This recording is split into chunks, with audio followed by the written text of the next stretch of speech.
बिस्मिल्लाहिर्रहमानिर्रहीम। अस्सलाम वालेकुम नादरीन, आप यूट्यूब चैनल देख रहे हैं, मैं इमरान खान हूँ। नादरीन, मेरे पास जो इन्फॉर्मेशन है उसके मुताबिक फजलुर रहमान साहब का मामला हल हो जाएगा। कुछ टेलीफोनिक राब्ते भी हो गए हैं, बिलावल जरदारी भी इसमें रोल प्ले कर रहे हैं और फजलुर रहमान साहब भी थोड़ा पीछे हट गए हैं। और आने वाले वक्त में फजलुर रहमान साहब वाला मामला जो है, ज़्यादा उसके इम्कानात ये हैं कि उनका मामला हल हो जाएगा। काफ़ी फजलुर रहमान पे तनकीद करवाई गई, एक अदालत ने उन्हें तलब भी कर लिया। उसके बाद फजलुर रहमान के ऊपर जितने पॉलिटिकल लोग और जिनके ज़्यादा अच्छे फ़ौज के साथ ताल्लुकात हैं, उन लोगों ने फजलुर रहमान साहब के बयान के ऊपर बड़ा सख्त रद्द-ए-अमल भी दिया है।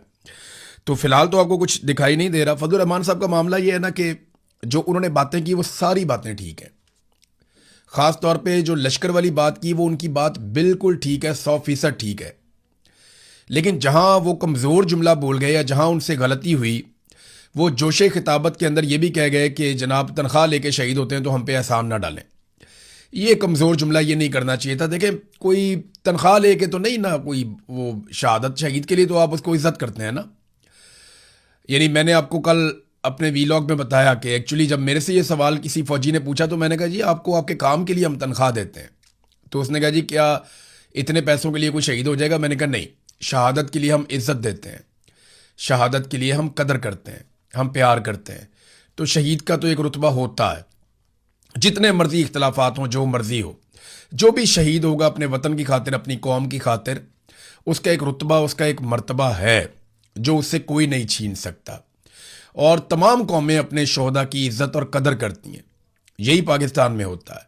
हमारे लिए शहीद चाहे फौजी यूनिफॉर्म में हो, चाहे हाथ में कलम पकड़ा हुआ अरशद शरीफ हो, चाहे वो पुलिस की यूनिफॉर्म में हो, चाहे वो किसी और इदारे का आदमी हो जिसके ऊपर अटैक हो जाए, या एक आम शहरी जो अपने कारोबारी ज़िंदगी के लिए बाहर निकला, या वो बच्चे जो अपनी पढ़ाई के लिए बाहर निकले, उनके ऊपर भी दहशतगर्द हमला कर दें और वो शहीद हो जाएं, तो हमारे लिए सारे शहीद बड़े काबिल एहतराम हैं और उनकी बड़ी इज्जत है। ख़ास तौर पे जो बॉर्डर पे अपने वतन की हिफाजत के लिए, अपने वतन की ज़मीन को बचाने के लिए मारा जाए, वो तो बड़ा ज़बरदस्त शहीद है और उसकी बड़ी कदर होनी चाहिए। लेकिन मैंने आपको फिर वही बात कहूँगा कि प्रॉब्लम तब पैदा होती है जब शोहदा के अंदर तफरीक पैदा की जाती है। जब ये किया जाता है कि जनाब ये जो बलूचिस्तान का पुलिस वाला है, इसकी मैयत अगर सड़क पे पड़ी है तो कोई फ़र्क नहीं पड़ता। यानी क्या, उसकी वर्दी सस्ती है, उसका खून सस्ता है। ये यहाँ प्रॉब्लम पैदा होता है। प्रॉब्लम तब पैदा होता है कि जिन इदारों के लोग शहादतें दे रहे हैं वो अपने ही लोगों पे जब बंदूक उठा लेते हैं तो प्रॉब्लम पैदा हो जाता है। फिर ऐसी बदगुमानियाँ और इस किस्म की नफ़रत जन्म लेती है जो पीछा करती रहती है। यही नफ़रत जो है वो जन्म ले चुकी थी बांग्लादेश में। इसी नफ़रत को हवा दी जा रही है पाकिस्तान में। तो इस नफ़रत को फैलाने से अगर रोकना है तो तमाम इदारों को अपनी अपनी आइनी हुदूद में वापस जाना पड़ेगा और अपने ही लोगों पर बंदूक उठाने का कल्चर बंद करना पड़ेगा। हाँ, अगर कोई मुजरिम है, किसी ने अगर जुर्म किया है तो पुलिस जाए, कानून के मुताबिक कार्रवाई करे, गिरफ्तार करे, अदालत में पेश करे और अदालत को इंसाफ करने दें। जिस तरह अदालतों को काबू किया गया, अदालतों पे कब्जा किया गया, उसकी कोई मिसाल नहीं है। लेकिन एक बात मैं आपको बताऊं, फजलुर रहमान वाला मामला तो हल हो जाएगा। लश्कर वाला जो मौक़िफ़ है वो तो बिल्कुल ठीक है, लश्कर नहीं बनने चाहिए, लेकिन लश्कर बनेंगे, ये अचकज़ई साहब ने भी बता दिया। और वो कैसे बनेंगे ये मैं आपको थोड़े दिन पहले बता चुका हूं। देखिए, मैं आपको पहले इसलिए बता चुका हूं कि मैं वो सारे इलाकों को जानता हूं और वहां लोग मेरे साथ राब्ते में हैं। ये जो महमूद खान अचकज़ई है ना, ये भी बॉर्डर के करीब इनका इलाका है जहां पे ये रहते हैं, अफगानिस्तान के बॉर्डर के करीब। और इनके इलाके में भी अफीम की जो काश्त है वो होती है और पूरे बॉर्डर के ऊपर हो रही है। तो मनशियात की काश्त अफगानिस्तान में नहीं होती, अब पाकिस्तान में होती है और उसके वर्कर्स जो है वो अफगानिस्तान से आते हैं। रोज़ाना उनको राहदारी दी जाती है। कौन देता है? FCA वहाँ पे वो देते हैं। तो ये बॉर्डर क्रॉस करके आते हैं, यहाँ पे आकर काम करते हैं। बरामचा में बहुत बड़ी एक फैक्ट्रियों का पूरा एक हब है, एक पूरा इंडस्ट्री लगी हुई है मनशियात की। ये सारा माल वहाँ पहुँचाया जाता है, वहाँ से मनशियात तैयार की जाती है, फिर पाकिस्तान समेत पूरी दुनिया में इसको भिजवाया जाता है। इस कारोबार के पीछे कौन है? सहूलत कौन देता है? सिक्योरिटी फोर्सेस की मदद के बगैर आप ये कारोबार नहीं पाकिस्तान में कर सकते, क्योंकि मैंने खुद अपनी आंखों से देखा कि सिक्योरिटी का काफिला गुजर रहा है और दोनों तरफ मनशियात लगी हुई है, उसके खेत लगे हुए हैं, बीच में से सिक्योरिटी का काफिला गुजर रहा है। तो उनको नजर नहीं आ रहा कि ये क्या लगा हुआ है। सबको सारा कुछ पता है, ये मिलजुल के कारोबार होता है। अब वो जो लोग कारोबारी हैं जो ये सब करते हैं, उनके बारे में महमूद खान अचकजई ने एक ट्वीट करते हुए कहा कि उनसे लश्कर बनवाया जाएगा। देखिए, जो स्मगलर है या जो मंशियात का कारोबार करता है या जो जराइम पेशा लोग हैं, उनको अगर आप शेल्टर दे दें और उन्हें कहें जी आप बनाएं, आप बड़े बड़े लश्कर बनाएं, तो वो बना लेंगे लश्कर। उन्हें क्या फर्क पड़ता है, उनको ज्यादा बंदूकें मिल जाएंगी, ज्यादा गाड़ियां मिल जाएंगी, ज्यादा फ्री हैंड मिल जाएगा, वो अपना काम भी करते रहेंगे। तो अचकजई साहब ने इस खदशे का इजहार किया। तो लश्कर बनाओ पॉलिसी जो है ना, वो उल्टा नुकसान करेगी। कल को ये लश्कर आपके गले पड़ जाएंगे।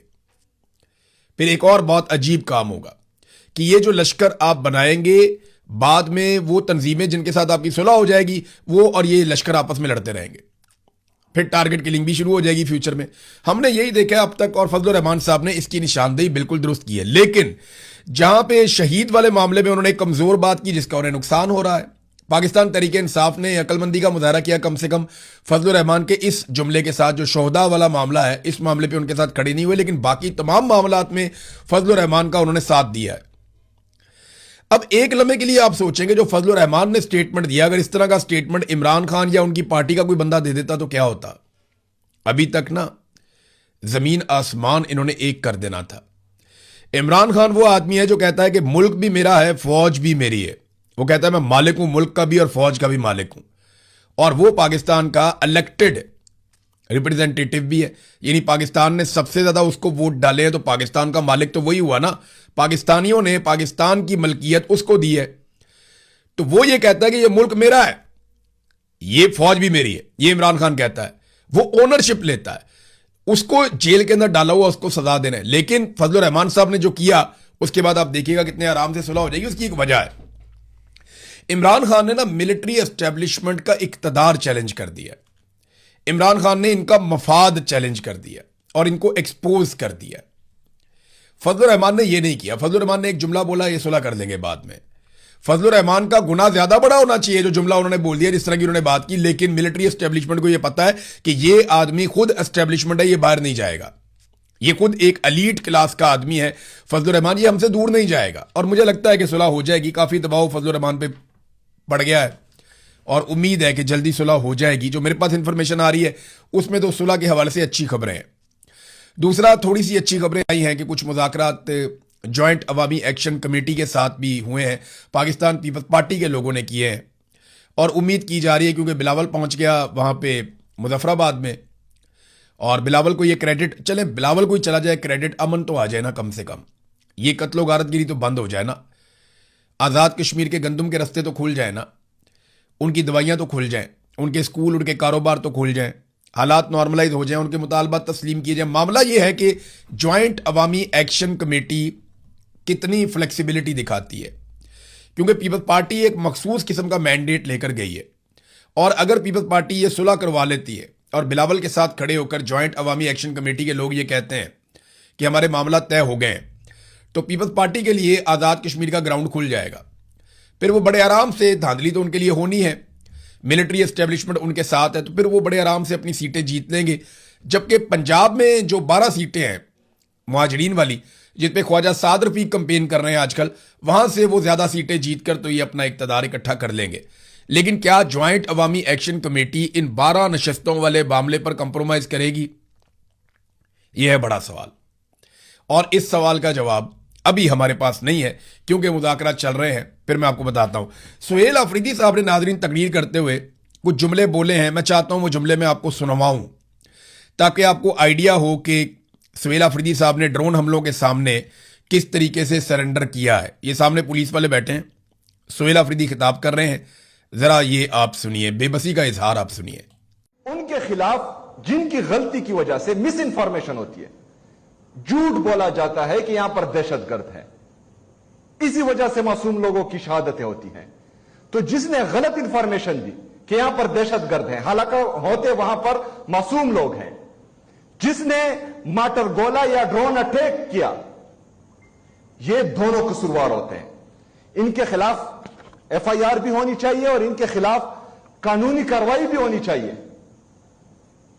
लेकिन कौन करेगा?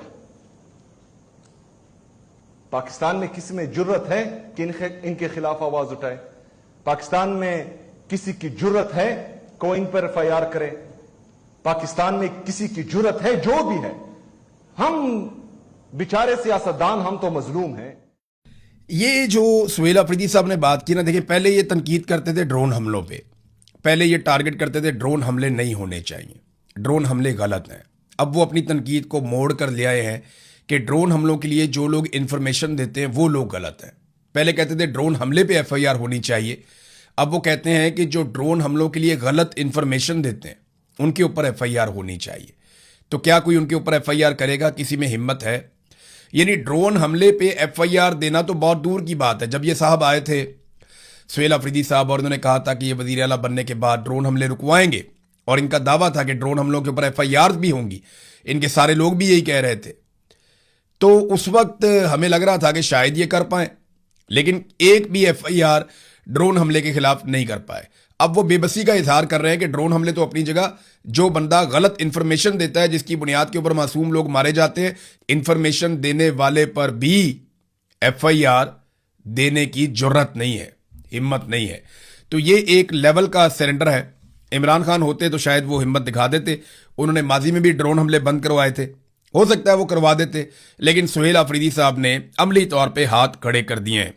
हाथ तो नाजरीन खड़े हैं, ये आप देखें खबर, ये माहिर मईशत हैं, बहुत बड़े मईशतदान हैं, हसन जफर साहब, इन्होंने कुछ इंकशाफात किए और ये बड़े अहम इंकशाफात हैं।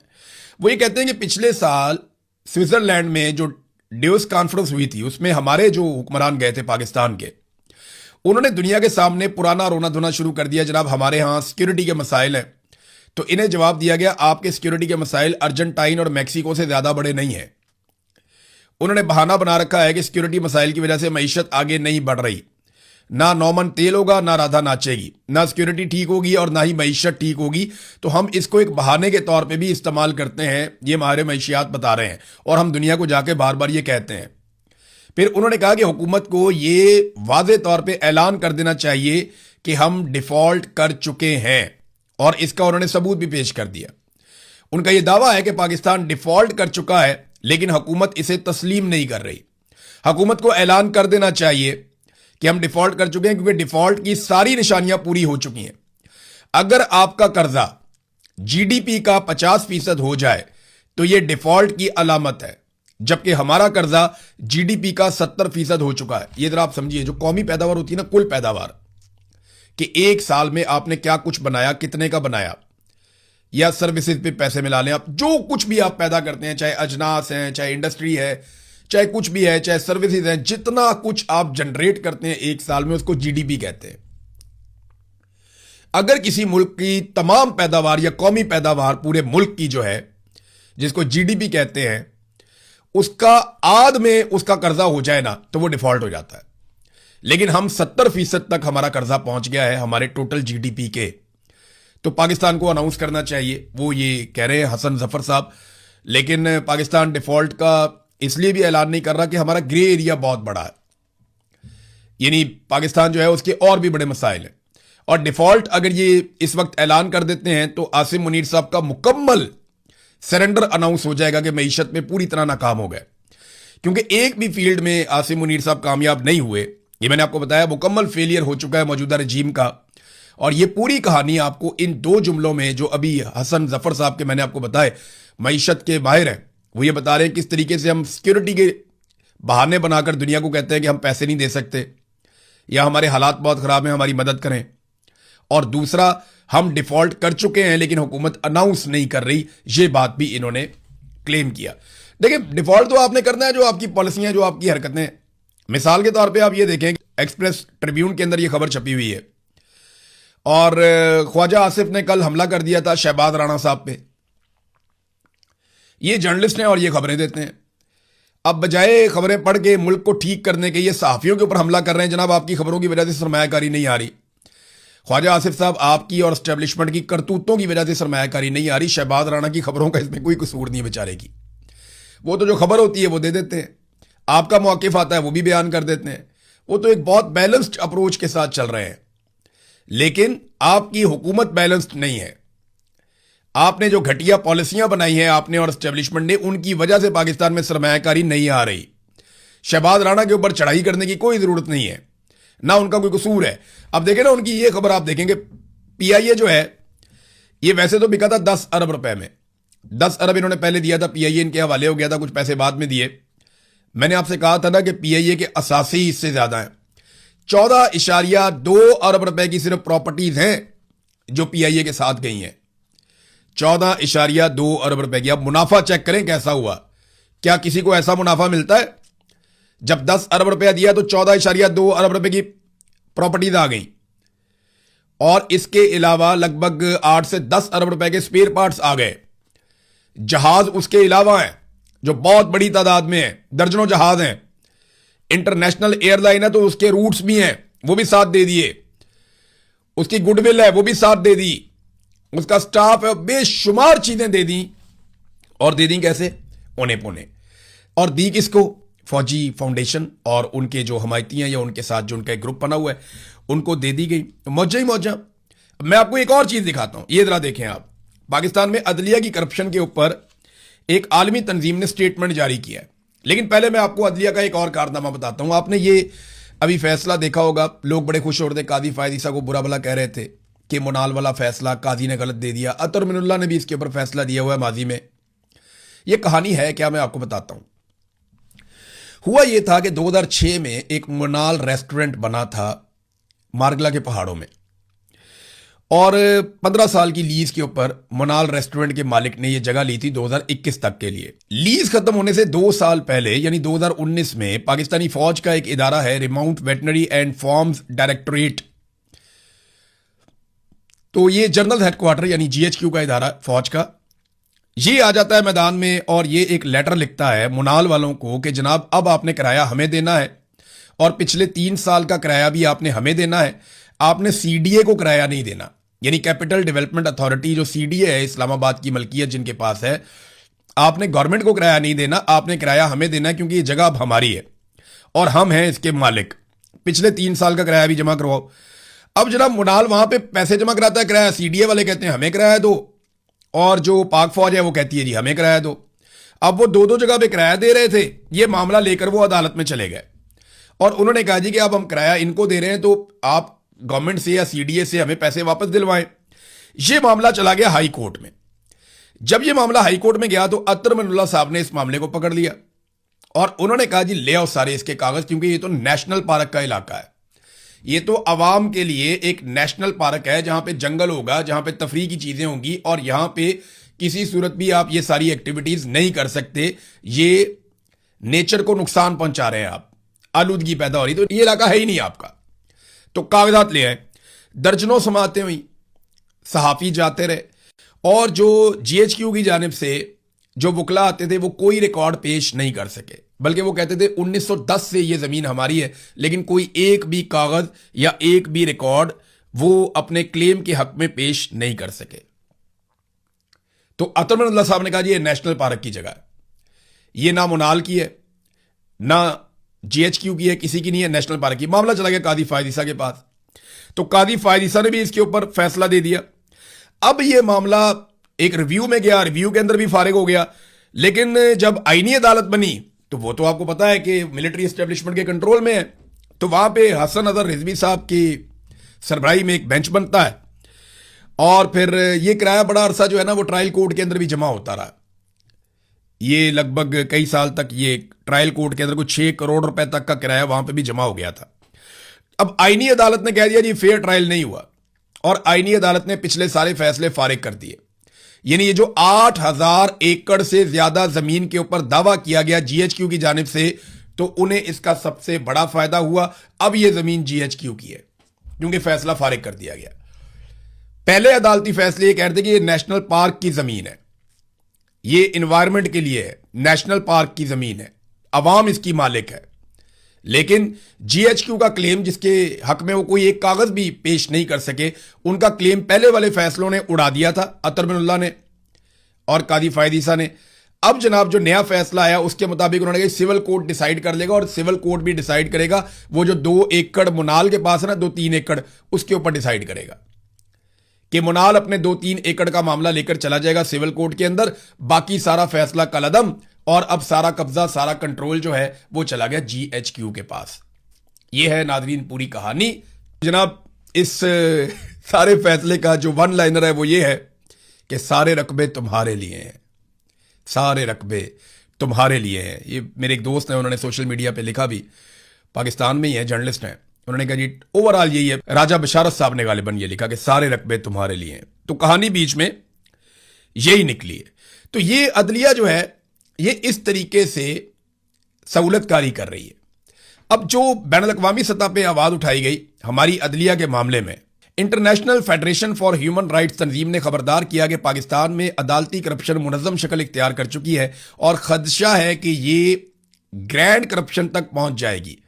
तंजीम ने अंडर द बेंच पाकिस्तान के निज़ाम इंसाफ में बदउनवानी के खतरात का जायजा के उन्वान से एक रिपोर्ट जारी की है और इस रिपोर्ट में 26वीं और आईनी तरामीम को एक बड़ी वजह करार दिया है और मुतालबा किया गया है कि अदलिया की आज़ादी यकीनी बनाने के लिए 26वीं और 27वीं आईनी तरामीम मनसूख की जाएं।